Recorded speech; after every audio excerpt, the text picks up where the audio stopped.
So nearly 2 in 3 Americans are planning to travel during the holiday season, and the average cost of a trip is $500 for Thanksgiving and $650 for Christmas. If you still haven't booked, consumer savings contributor Andrea Warrock has some secret holiday saving strategies to help you save, and she is joining us this morning. Great to see you, Andrea, as always.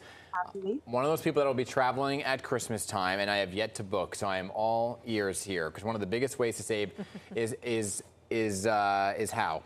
Yeah, well, I don't know if you want to I don't know if you actually want to hear this, but you should have booked already, but that's okay. I know. There are still some deals to be had, and I'm going to walk you through some of my biggest tips. But one really easy way to save is traveling on the actual holiday.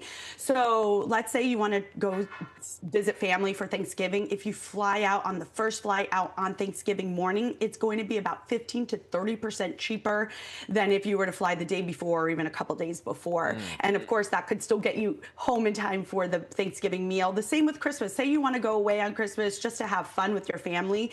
Maybe open up gifts in the morning, then take a flight later that afternoon. Again, that's going to be cheaper. You also say tracking prices is a good idea. What's the best way to do that?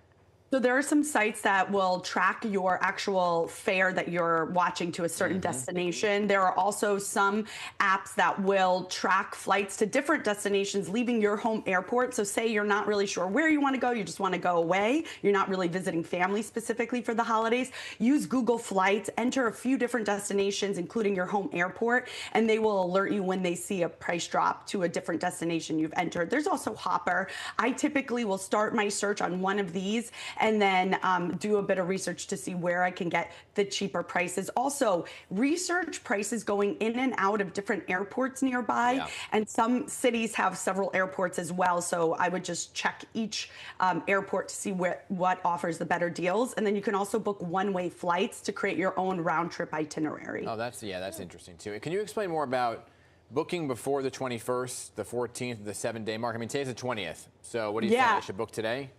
Yes. So airline fare is governed by many complex rules, and one rule is their advanced purchase ticketing rule, and that is at the 21-day mark. This is basically offering the lowest fares you're going to find. After that 21st day, though, they're going to start getting more expensive. And then there's a 14-day mark, a 7-day mark. So basically, these are just benchmarks indicating that prices are likely to rise and not fall if you wait longer beyond those days. So say you are tracking a price, if you're coming up to that 21-day before departure, you're going to want to book it. It's not going to get any cheaper. However, if you're within that time frame, you have still some days to track prices. I would wait for midweek to book your flight, like a Tuesday or Wednesday. That's when those prices typically drop. Oh, I got it. You're saying, I see. I'm looking at the calendar data as it being 21, but you're saying 21 days from the actual trip. I got it. Yes, exactly. Not the 21st of the month. I'm like, oh, so I have it today. Sorry. So until tomorrow. No, I thought the same thing. That's what I was like, okay. Yeah, it's a certain amount of days before your departure date. Right. Okay. All right. Good to know. So what is this that you're talking about? Hidden city travel? What is that?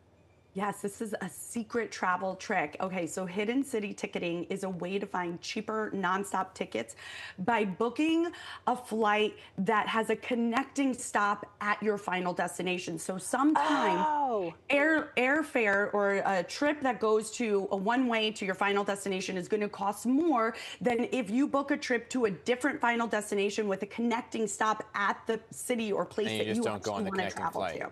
You then just don't go on the connecting flight. Now, obviously, there are some things you have to consider. First of all, you're going to want to have a carry-on. You can't have a check bag. You won't get that. And so you want to consider that. Also, you're going to also want to book one-way flights, because once you miss that connecting flight, your entire itinerary will be canceled. But as long as it's just a one-way booking, then you'll have your return booking, which is booked separately, fine. We'll be ready to go. That's brilliant. That's actually really brilliant. Yeah, okay. And another saving suggestion is using cashback apps, right? You're talking about like credit cards and things like that that like give you the points or Rakuten? Right. So on top of your credit cards, there are cashback apps, also web extensions that will give you cashback for your booking. So it's kind of like layering and stacking that cashback.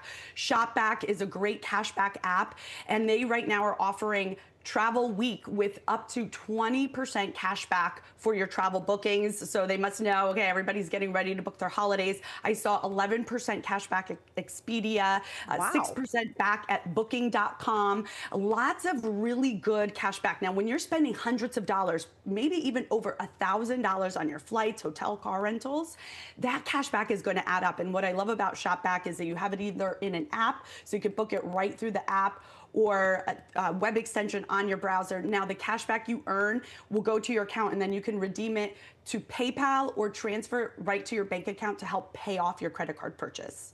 Wow, good to know. That's good to know. Yeah. Okay, what about non-refundable tickets? Because you say that they could be trouble. Why is that? Yeah, so okay, obviously if you're booking a trip and you choose the non-refundable options, that's going to really limit you to being able to make a change or cancel it. You're going to just be stuck and lost out of that money. However, when it comes to a hotel booking, you can actually save, obviously by booking the non-refundable, but there are some consumers out there who are unable to travel and now stuck with these non-refundable rooms, and they can now sell them to you at a discount, anywhere from 30 to 50% off that room rate. Wow. Just go to Rumor Travel. This is that site that allows these consumers to sell their non-refundable room rates. And these are all transferable. You can only post them for sale if they are transferable. That's great amazing. option. That's a great option indeed. Wow. And lastly, because we're almost out of time here, talk to us about free travel card perks.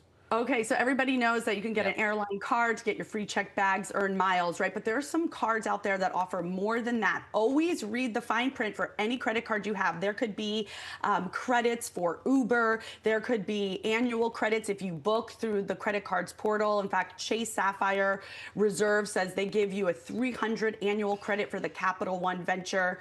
And then that's if you book through the Capital One travel, that's $300. That's huge.